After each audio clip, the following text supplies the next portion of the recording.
South India Shopping Mall, The Wedding Mantra, Sarikotta Wedding Collection, South India Shopping Mall.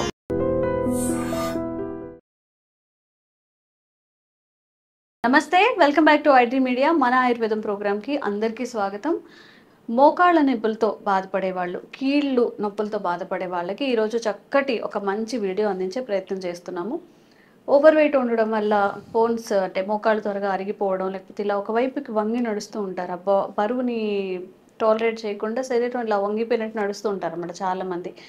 So మోకాళ్ళ నొప్పులు ఉన్నప్పుడు, కీళ్ళ నొప్పులు మనకు ఉన్నప్పుడు మనం ఎలాంటి ఆరోగ్యం ద్వారా ఇవన్నీ సెట్ చేసుకోవచ్చు?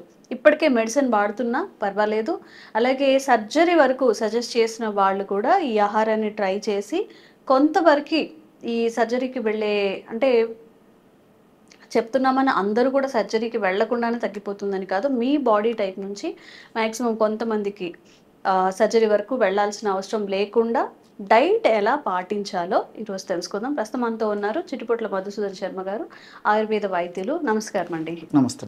ఎలా ఉన్నారు సార్? బాగున్నానమ్మా. సో ఓవర్ వెయిట్ వల్ల మోకాళ్ళ నొప్పులు వస్తాయని అందరికీ తెలిసిందే. కొంచెం బాగా స్టౌట్ పర్సనాలిటీ, చాలా లావుగా ఉన్న వాళ్ళలో కంపల్సరీ వచ్చేది మోకాళ్ళ నొప్పి, ఆ బరువుని మోయలేక. మరి దీన్ని మనం డైట్ ద్వారా ఏమైనా సెట్ చేసుకోవచ్చా? నొప్పులు తగ్గించుకోవడం అనేది సాధ్యపడుతుందా ఆహారపు అలవాట్లు మార్చుకుంటే? చాలా వరకు సాధ్యపడుతుందమ్మా. సో ఈ కీళ్ళ నొప్పులు, అదేవిధంగా ఈ మోకాళ్ళ నొప్పుల సమస్య తగ్గేందుకు మంచి డైట్ ప్లాన్ ఉందమ్మా. నేను చెప్పినటువంటి పద్ధతిలో డైట్ ప్లాన్ ఫాలో కాగలిగితే చిన్న వయసులోనే మోకాళ్ళ నొప్పులు కానీ, కీళ్ళ నొప్పులు కానీ, ఎముకలకు సంబంధించినటువంటి సమస్యలు రాకుండా ఉంటాయి. ఒకవేళ వయస్సు వచ్చినటువంటి వాళ్ళలో, అంటే దాదాపు 30-40 సంవత్సరాలు దాటినటువంటి వాళ్ళలో ఇలాంటి సమస్యలు ఏమైనా ఉన్నా అవి తీవ్ర రూపం దాల్చకుండా ఉంటాయి. సమస్య మరింత జటిలం కాకుండా ఉంటుంది. అట్లే మీరు అన్నట్లు చాలా కొంతమందిలో అయితే ఆపరేషన్ పరిస్థితి కూడా లేకుండా మేనేజబుల్ వరకు కూడా కొంతమందిలో ఉపయోగపడుతుందమ్మా. ఇవన్నీ మనకు సైడ్ బెనిఫిట్స్ ఉంటాయి కాబట్టి ఈవెన్ ఆ స్టేజ్లో కూడా ప్రయత్నం చేయదగ్గ డైట్, మంచి డైట్ ప్లాన్ నేను చెప్తానమ్మా. సో యాక్చువల్గా ఏంటంటమ్మా, ఈ కీళ్ళు అదే ఎముకలు దృఢంగా బలంగా ఉండి, కీళ్ళ సంబంధించిన సమస్యలు, ఎముకలకు సంబంధించిన సమస్యలు రాకుండా ఉండి, వచ్చినటువంటి సమస్యలు తగ్గాలంటే కొన్ని రకాలైనటువంటి ఆహారాలు బాగా తీసుకోవాలమ్మా. సో వాళ్ళు ఏ రకమైన మందులు వాడుకున్నప్పటికీ ఇప్పుడు నేను చెప్పేటువంటి ఆహార విధి విధానాలు పాటించడం వల్ల మరింత సమర్థవంతంగా ఇవి వాటికి ఉపయోగపడతాయమ్మా. ఆ యొక్క సమస్య తగ్గేందుకు, మోకాళ్ళ నొప్పుల సమస్య, కీళ్ళ నొప్పుల సమస్య తగ్గేందుకు దీనికి యాంటీ ఆక్సిడెంట్స్ చాలా ప్రధానమ్మా. సో ఈ సమస్య రాకుండా ఉండాలన్నా, వచ్చిన త్వరగా తగ్గాలన్నా యాంటీ ఆక్సిడెంట్స్, అదేవిధంగా ఒమేగా-3 ఫ్యాటీ యాసిడ్స్ అని చెప్పేసి ఉంటాయమ్మా. అవి ఒకటి, విటమిన్ డి ఒకటి, కాల్షియము, ఫాస్ఫరస్, మెగ్నీషియము, ఇలాంటి ఉన్నటువంటి ఆహారాలు ఎక్కువగా తీసుకోవడం వల్ల మంచి ప్రయోజనం చేకూరుతుందమ్మా. సో యాంటీ ఆక్సిడెంట్స్ అంటే, యాంటీ ఆక్సిడెంట్స్ సర్వసాధారణంగా ఈ లవంగాలు, అదేవిధంగా ఈ దాల్చిన చెక్క, పసుపు, అల్లము, వీటిలంతా ఇవన్నీ కూడా యాంటీ ఆక్సిడెంట్స్ ఎక్కువ ఉంటాయమ్మా. ఫర్ ఎగ్జాంపుల్, నేను చెప్పినటువంటి పద్ధతిలో వారంలో కనీసం ఒక్కసారి కానీ 2 సార్లు కానీ ఈ యాంటీ ఆక్సిడెంట్స్ ఎక్కువ ఉన్నటువంటి యొక్క పదార్థాలను ఉపయోగించేసి ఒక డికాక్షన్ తయారు చేసుకుని తాగడం వల్ల ఈ మోకాళ్ళ నొప్పులకి, కీళ్ళ నొప్పులకి చాలా అద్భుతంగా సహకరిస్తాయమ్మా. రాకుండా వచ్చినటువంటి కూడా త్వరగా తగ్గిపోయేందుకు కూడా ఉపయోగపడతాయి. ఎలాగంటేమ్మా, ఈ వారంలో ఒక్కసారి కానీ 2 సార్లు కానీ ఇది చేస్తే సరిపోతుందమ్మా. సో ఎలాగంటే ఒక గ్లాస్ వాటర్ తీసుకోవాలి. ఒక గ్లాస్ వాటర్లో 2 లవంగాలమ్మా, 2 లవంగాలు క్రష్ చేసి అందులో వేసేయాలి. అదేవిధంగా ఒక 6 వరకు తులసాకులు, కాస్త పసుపు, అదేవిధంగా కాస్త అల్లం క్రష్ చేసి వేసేయాలమ్మా. లవంగాలు, తులసాకులు, పసుపు, అల్లం. సో గ్లాస్ వాటర్ గాను 1/2 గ్లాస్ వాటర్ మిగిలేటట్లు మరిగించాలమ్మా.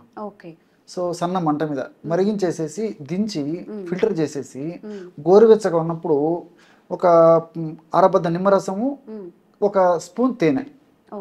షుగర్ లేనటువంటి వాళ్ళు, తేనె వాడదగినటువంటి వాళ్ళందరూ కూడా తేనె వాడుకోవచ్చు.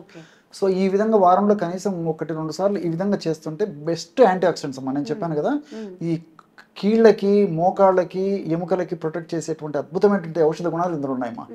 అందుకే నేను ఈ లవంగాల్లో కూడా లవంగాల్లో యూజినాల్ అని చెప్పేసి ఒక ద్రవ్యము, అదేవిధంగా పసుపులో కుర్కుమిన్ అని చెప్పేసి ఒక ద్రవ్యము, అదేవిధంగా తులసిలో ఉన్నటువంటి కొన్ని రకాలైనటువంటి రసాయన తత్వాలు ఉన్నటువంటి ఇవి, తర్వాత అల్లంలో జింజరాల్ అనేటువంటి పదార్థం, ఇవన్నీ కూడా ప్రత్యక్షంగా పరోక్షంగా ఇలాంటి సమస్యలు రాకుండా ఉండేందుకు, వచ్చినటువంటి సమస్యలు త్వరగా తగ్గేందుకు ఉపయోగపడతాయమ్మా. అది యాంటీ ఆక్సిడెంట్స్. సరే, మీకు ప్రస్తావించినప్పుడు మొదట్లో ఈ ఒమేగా-3 ఫ్యాటీ యాసిడ్స్ కూడా చాలా బాగా పనిచేస్తాయని చెప్పానమ్మా. సో ఈ ఆహార పదార్థాల్లో మనకు ఉపయోగపడేటువంటి ఒమేగా-3 ఫ్యాటీ యాసిడ్స్ ఉన్నటువంటి ఆహార పదార్థాలు చాలా చాలా ఉన్నాయమ్మా.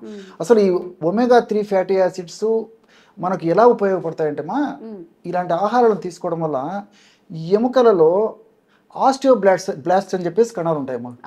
ఈ ఆస్టియోబ్లాస్ట్ కణాలు ఉన్నప్పుడే ఆ కణాలను చైతన్యం చేయడం వల్ల మంచి మంచి ఎముకలు బాగా దృఢంగా బలంగా తయారేందుకు కావాల్సినటువంటి ఆ ఏర్పాటంతా ఆస్టియోబ్లాస్ట్ కణాల వల్ల జరుగుతాయి. సెల్స్ ఉత్పత్తి అవుతుంటాయి అన్నమాట.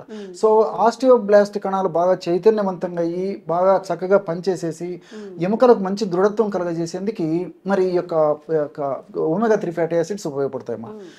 రెండవది ఏంటంటే కణ నిర్మాణానికి కూడా ఉపయోగపడతాయి. ఇప్పుడు ఆస్టియోబ్లాస్ట్ కణాలు తయారు కావాలన్నా, లేకపోతే ఈ ఎముకలకు సంబంధించినటువంటి ఇతర కణాలు ఏమన్నా తయారు కావాలన్నా, ఆరోగ్యకరమైన కణాలు తయారేందుకు కూడా ఈ ఒమేగా-3 fatty acids ఉపయోగపడతాయమ్మా. So ఒమేగా-3 fatty acids అనేసరికి చాలా మందికి చేపలు గుర్తొస్తాయి, చాలా మందికి అమ్మా. సో చేపలే కాకుండా మరి ఆక్రోట్ పప్పులో ఒమేగా-3 ఫ్యాటీ యాసిడ్స్ విపరీతంగా ఉంటాయమ్మా. చాలా మందికి ఐడియా ఉండదు. అదేవిధంగా చియా సీడ్స్ అమ్మా, ఈ చియా సీడ్స్ లో కూడా ఒమేగా-3 ఫ్యాటీ యాసిడ్స్ బాగుంటాయి. అట్లా అవిసె గింజలమ్మా, సో అవిసె గింజలు కూడా ఒమేగా-3 ఫ్యాటీ యాసిడ్స్ బాగుంటాయి. సో ఇలాంటి వాటిని ఆహారంలో ఎక్కువగా తీసుకోవడం వల్ల ఉన్నటువంటి సమస్యలు త్వరగా తగ్గుతాయి. ఇలాంటి సమస్యలు అసలు రాకుండా కూడా ఉంటాయమ్మా. సో ఒమేగా-3 ఫ్యాటీ యాసిడ్స్కి అంత శక్తి ఉందన్నమాట. అట్లే విటమిన్ డి అని చెప్పాను కదమ్మా. ఈ విటమిన్ డి ఏంటంటే మనం తీసుకున్నటువంటి ఆహార పదార్థాలు ఉన్నటువంటి కాల్షియంను, రక్తంలో ఉన్నటువంటి కాల్షియంను త్వరగా రక్తంలో కలిసేందుకు ఉపయోగపడేందుకు ఈ యొక్క విటమిన్ డి ఉపయోగపడుతుందమ్మా. మన దేహంలో ఎప్పుడైతే విటమిన్ డి సరిగ్గా ఉండదో అప్పుడు కాల్షియం టాబ్లెట్స్ టన్నులు మింగినా, కాల్షియం ఉన్నటువంటి ఆహారము మనం బస్తాలు తిన్నా ఏ మాత్రం 1 ఇంచు కూడా దేహానికి ఉపయోగపడము, అదంతా వేస్ట్ కింద వెళ్ళిపోతుంటుంది అనమాట. సో విటమిన్ డి అవసరం. విటమిన్ డి అంటే మరి సూర్య భగవానుడు ప్రత్యక్షంగా ఆయన కరుణిస్తానని చెప్పినప్పటికీ మనం ఆ భాగ్యానికి నోచుకోలేకపోతున్నాం. సో వీలైనంత వరకు కనీసం సూర్యరశ్మి రోజులో కొద్దిసేపు పడడం చాలా చాలా మంచిదమ్మా. సో తప్పని పరిస్థితుల్లో, అనివార్య కారణాల వల్ల, విధిలేని పరిస్థితుల్లో మరి డి విటమిన్ సప్లిమెంట్స్ వాడుకోవాల్సినటువంటి అవసరం ఎంతైనా ఉందమ్మా. సో డి విటమిన్ సప్లిమెంట్స్ వాడుకొని ఆ యొక్క విటమిన్ డి లోపాన్ని మాత్రం భర్తీ చేసుకోవాల్సి వస్తుంది. సో కొంతమంది విటమిన్ డి సప్లిమెంట్స్ అనేసరికి సార్ ఏదో ఆహార పదార్థాల గురించి చెప్తున్నాడు, మళ్ళీ విటమిన్ డి సప్లిమెంట్స్ వాడుకోమని చెప్తున్నాడు అని చెప్పేసి కూడా కొంతమందికి డౌట్ వస్తుంటుందమ్మా. సో అలాంటి వాళ్ళకు నిజంగా వాళ్ళకు దొరికేట్లయితే నాటు ఆవు పాలమ్మా. నాటు ఆవు పాలు జున్ను వారంలో కనీసం ఒక్కసారి తీసుకోగలిగితే ఈ విటమిన్ డి సప్లిమెంట్స్ వాడాల్సినటువంటి అవసరం ఉండదమ్మా. సో అలాంటి తీసుకోగలిగినటువంటి వాళ్ళైతే ఇలా తీసుకోవచ్చు.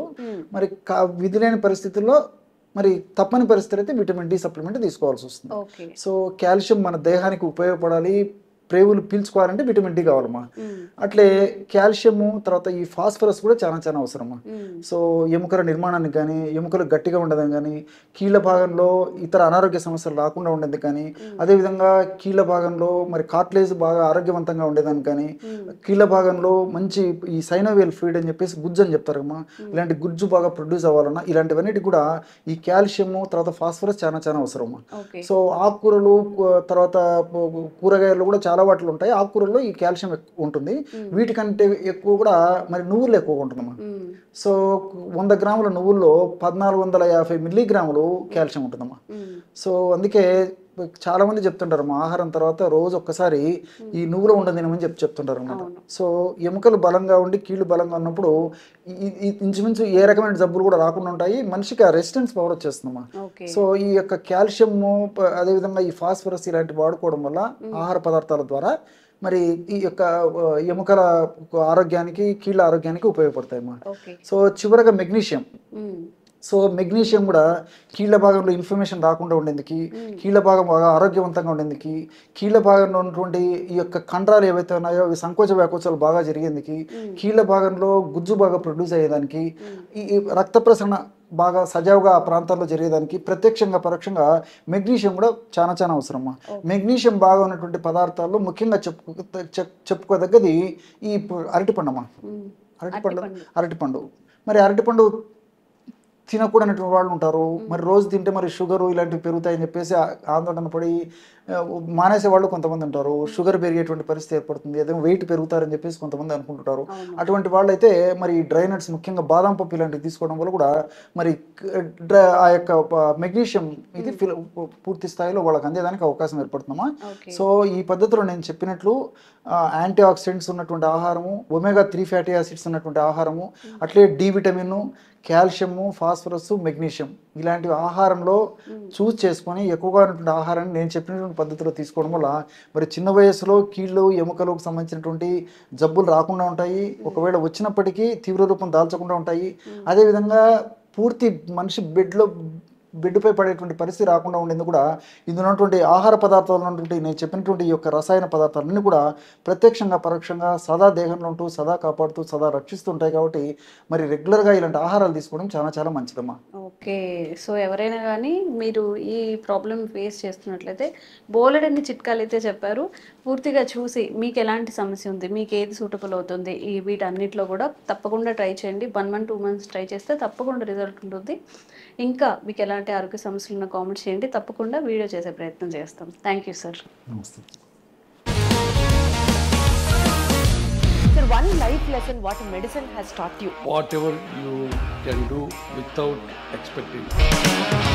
బట్ ఐ రియలీ బిలీవ్ మన పాజిటివ్ యాటిట్యూడ్ ఉంటేనే మనం ఏదైనా సాధించగలం. గట్ ని మనం కరెక్ట్ గా డీల్ చేసినట్లయితే అది మనకి పాజిటివ్ హార్మోన్స్ ని రిలీజ్ చేస్తుంది. షుగర్ వచ్చిన వాళ్ళ పరిస్థితి ఏంటి? పొట్ట దగ్గర పెరిగితే దాన్ని ఆండ్రాయిడ్ అంటారు, ఆండ్రాయిడ్ ఫోన్ కదా. అసలు థాట్స్ ఎందుకు వస్తాయి? బ్రెయిన్ డెడ్ అంటే దానికి ప్రపంచం అంతా కూడా కొన్ని నిర్దిష్టమైనటువంటి లక్షణాలు ఉంటాయి. మానసికంగా ధైర్యంగా ఉంటే క్యాన్సర్ జయించవచ్చు. You are a doctor for a cause sir, అంతే. వాళ్ళకి వచ్చిన ఆదాయం కాకుండా ఫ్రీ సర్వీస్ ఎంతమందికో చేస్తుంది.